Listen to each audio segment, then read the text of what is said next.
Après, parce qu'on pas comme le Seigneur.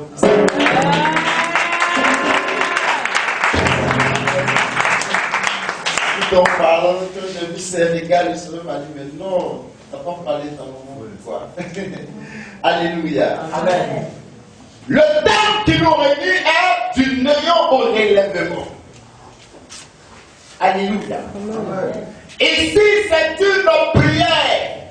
C'est le cantique de Anne. Alléluia. Amen. Anne était une femme qui n'avait pas d'enfant. Anne était une femme qui n'arrivait pas à concevoir. Anne était coépouse. Ça veut dire deuxième femme. C'est un homme nommé Elkanah. Et qui avait pour rival une dame nommée Pénina.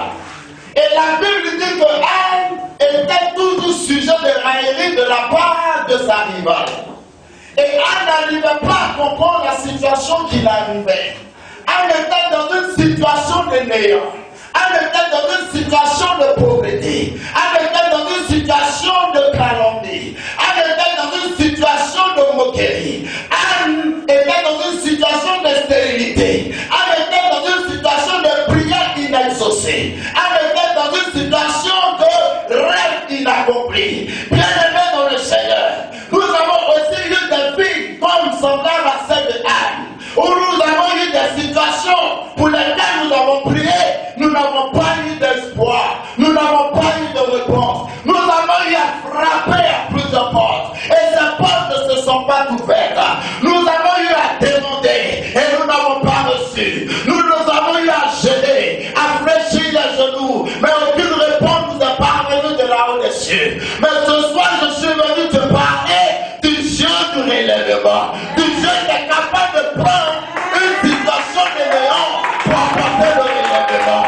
Quelle que soit la situation de ta vie, je suis venu t'annoncer ce soir qu'il y a un Dieu pour toi. Quel que soit ce qui t'arrive, je suis venu te dire qu'il y a un Dieu pour toi.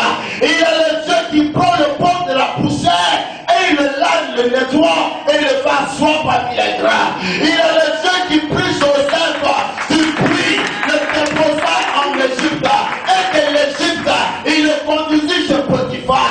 Et de chez Potiphar, il le conduisit chez Pharaon. Et de chez Pharaon, il établit comme premier ministre d'Égypte. Dieu peut faire des choses avec toi. Dieu peut réaliser des projets. Dieu peut réaliser des rêves. Rien n'est impossible à Dieu. Pour vous que tu crois que Dieu n'a jamais rien ne peut faire obstacle au plan de Dieu pour toi. Amen. Est-ce que quelqu'un m'a dit Amen? Amen. Est-ce que quelqu'un a dit Amen? Amen. Rien ne peut faire obstacle au projet de l'Éternel pour toi. Amen.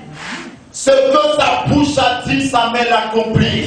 Il dit, cette fois la stérile sera enceinte. Cette parole s'est accomplie dans la vie de Anne. Anne a vu la bonté de Dieu. Anne a vu la grandeur de Dieu. Mais laissez-moi vous dire une chose.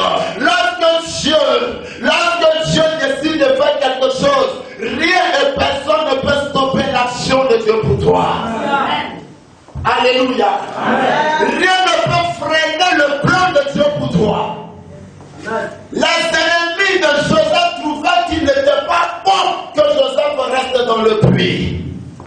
Alléluia. Amen. Il jugeait bon que Joseph soit vendu. Mais tout en le vendant, tout en lui faisant du mal, il le poussait dans sa destinée. Pendant que Pénina se moquait de Anne, elle poussait Anne à rentrer dans la présence de Dieu. Bien aimé, les situations autour de toi sont en train de te pousser à rentrer dans une autre dimension du plan de Dieu pour ta vie.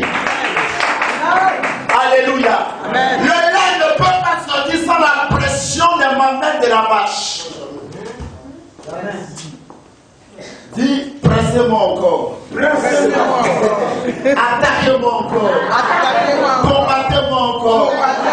Alléluia. Amen. Alléluia. Amen. Si le diable te presse de compresse, dis compresse-moi encore. Amen. Si Satan savait qu'en fouant Jésus, il était en train de proclamer sa propre